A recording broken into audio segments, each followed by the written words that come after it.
மீன லக்கணம். மீன லக்கணத்துல நீங்க பிறந்திருந்தீங்க அப்படின்னா உங்களுடைய குணநலங்கள் எப்படி இருக்கு, உங்களுக்கு எந்தெந்த திசைகள் எல்லாம் யோகத்தை செய்யும், எந்தெந்த திசைகள் எல்லாம் சிரமத்தை கொடுக்கும் அப்படிங்கிறத இந்த வீடியோல ரொம்ப ஷார்ட்டா நம்ம பார்த்துட்டு வந்துருவோம். கும்பல் மீன லக்கணம்.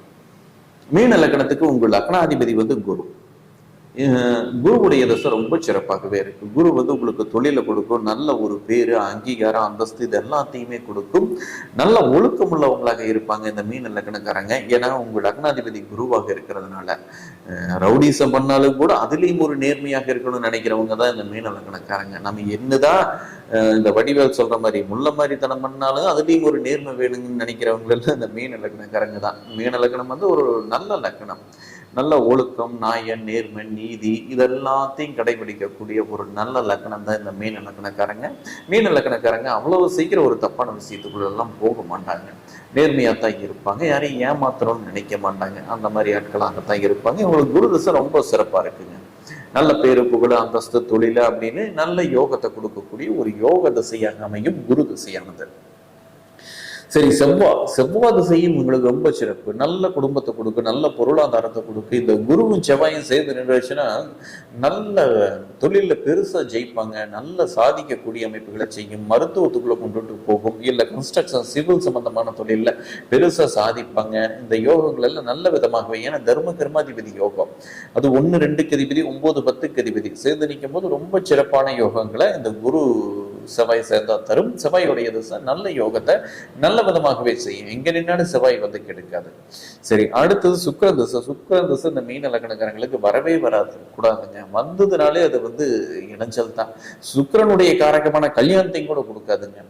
கேந்திரத்துல நிக்குது, 5ல நிக்குது, திரிகோணத்துல நிக்குது, கேந்திரத்துல 4ஆம் வீட்டுல நிக்குது. இப்படி நின்னாலும் கூட அந்த சுக்கிரனோட திசை திருமணத்தை கொடுக்கறதுல ரொம்ப தாமதப்படுத்து. அப்படியே கொடுத்தாலும் அது சிக்கல்கள், இடைஞ்சல்கள், சண்டைகள், பிரிவுகள் இப்படி எல்லாத்தையும் கொடுக்கு. அவமான அசிங்கங்கள் கொடுக்கு, துணையினால பிரச்சனைகளை கொடுக்கு, துணையினால இடைஞ்சல்களை கொடுக்கு. இப்படியான ஒரு அவயோக திசை தான் இந்த மீன லக்னக்காரங்களுக்கு சுக்கிரனுடைய திசை. ஒரு வேளை 3ஆம் வீட்டுல ஆட்சி பலத்தோட நிக்குது, நல்லா இருக்கு, ஒன்றும் தப்பில்லை. 12ல மறைஞ்சு நிக்குது, அதுவும் கூட நல்லா இருக்கு, அதுவும் நல்லா இருக்கு. 11ல நின்னாலும் நல்லா இருக்கு. வேற எங்க நின்னாலும் எடுச்சது. 8ஆம் வீட்டுல ஆட்சி ஆனாலும் கூட நல்லா இருக்குங்க. 8ஆம் வீட்டுல ஆட்சி ஆகும் போது ஒன்றும் தப்பு இருக்காது, ரொம்ப சிறப்பாகவே இருக்கு. சுக்கிர திசை கெடுபலங்கள் இல்லாம ரொம்ப நல்ல விதமான யோகங்களை அள்ளி தருங்க. ஓகேவா? இந்த இடங்கள்ல இருந்தா மட்டும்தான் சுக்கிரன் நல்லதை செய்யும். வேற எங்க நின்னாலும் சுக்கிரன் சிக்கல், இடைஞ்சல், துணைனால பிரச்சனை இப்படித்தான் கொண்டுட்டு போகும். சரி, அடுத்தது புதன். புதனுடைய திசை என்ன செய்யும்? புதன் 4, 7க்கு அதிபதி. இங்க நல்ல கல்வியை கொடுக்குங்க புதன்.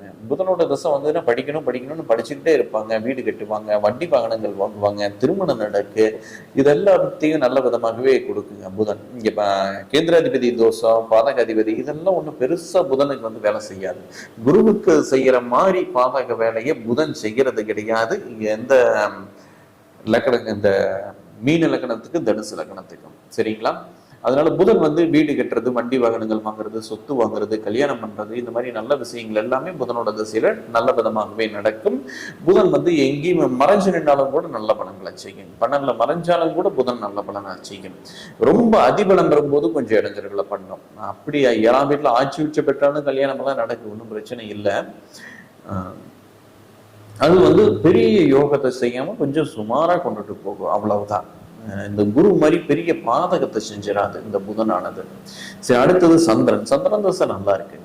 என்ன இருந்தாலும் யோகாதிபதி சந்திரன் மட்டும் வளர்பிறையாக இருந்துச்சுன்னா சந்திரன் தசை மிகச்சிறந்த யோகத்தை செய்யும். குழந்தைகளுக்கு கல்யாணம் பண்றது பிடிக்கிறது, குழந்தைகளுடைய வாழ்க்கை சிறப்பாக அமைச்சு கொடுக்கறது, இல்ல ஒரு அதிர்ஷ்டம் நம்மளுக்கு கிடைச்சு அதுல நம்மளோட வாழ்க்கை மாறி போறது, இந்த மாதிரியான விஷயங்கள் எல்லாமே அந்த சந்திரன் நம்மளுக்கு தரும். சந்திரன் ஒரு பெரிய யோக அமைப்புகளை இந்த மீன லக்னக்காரங்களுக்கு செய்யும். சரி, சூரியன். 6ஆம் அதிபதி. இது குருவுக்கு நட்பு கிரகமாக இருந்தாலும் நம்மளுக்கு கடன், நோய், வம்பு வழக்குகளை கொடுக்கும், அரசு விரோதத்தெல்லாம் கொடுத்துரு. சூரியன் திசை வந்ததுன்னா சூரியன் திசை கொஞ்சம் இடைஞ்சல்கள் தான், இது கொஞ்சம் சிக்கல்கள் தான் பண்ண பார்க்கும் இந்த மீன லக்னக்காரங்களுக்கு. சரி, புதன் திசையை பார்த்தாச்சு, சுக்கிரனையும் பார்த்தாச்சு. சனி திசை வந்து 11 12 அதிபதி.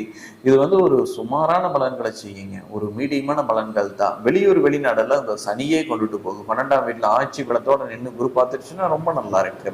இதுவே 4ஆம் வீட்டுல ஆட்சி பலத்தோட நின்று குரு பார்வையோட இருந்தாலும் வீடு கட்டுறது, வண்டி வாகனங்கள் வாங்குறது, இல்ல வீடு சம்பந்தமான தொழில் அமைப்புகள் பண்றது, இதுக்கெல்லாம் கூட நல்லா இருக்கு. சனி வந்து நிக்கிற வீட்டுல சுபகிரகங்கள் பார்வை இருந்துருச்சு அப்படின்னம்னா சனி வந்து ரொம்ப நல்ல பலன்களை நல்ல விதமாகவே செய்யும் மீன லக்னக்காரங்களுக்கு. ஆக வந்து மீன லக்னத்துக்கு லக்னாதிபதி திசையான குரு திசை நல்ல யோக திசை. அடுத்தது வந்து செவ்வாய் திசை நல்ல யோக திசை. புதன் திசை மீடியமான திசை. சந்திரன் திசை நல்ல ராஜ யோக திசை. சனி திசை ஒரு மீடியமான திசை. ஆகாத திசைங்கிறது இந்த சுக்கிரனும் சூரியனும் திசை தான்.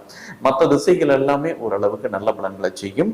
சரி, நீங்க வந்து என்ன லக்கணம், மீன லக்கணமா இல்ல என்ன லக்கணம், உங்களுக்கு என்ன திசைகள் நடக்குது, அது என்ன பலனை தருது அப்படிங்கிறது கீழே கமெண்ட் பண்ணுங்க. நன்றி. சரி, இதோட இந்த லைவை நாம வந்து முடிச்சுக்கலாம். அடுத்தது லைவ்ல நம்ம வந்து வேற ஏதோ ஒன்று பேசலாம். ஓகே.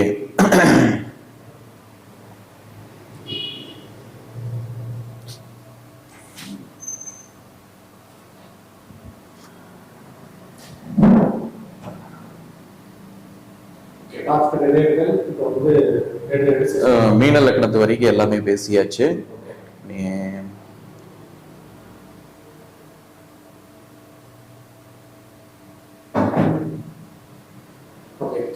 பார்த்துக்கிற நேர்கள் உங்களுக்கு வேற ஏதாச்சும் டவுட்ஸ் இருக்கு அப்படின்னா நீங்க வந்து சார் வந்து கான்டாக்ட் பண்ணி பேசலாம். ஆல்மோஸ்ட் இப்போ வந்து பார்த்தீங்கன்னா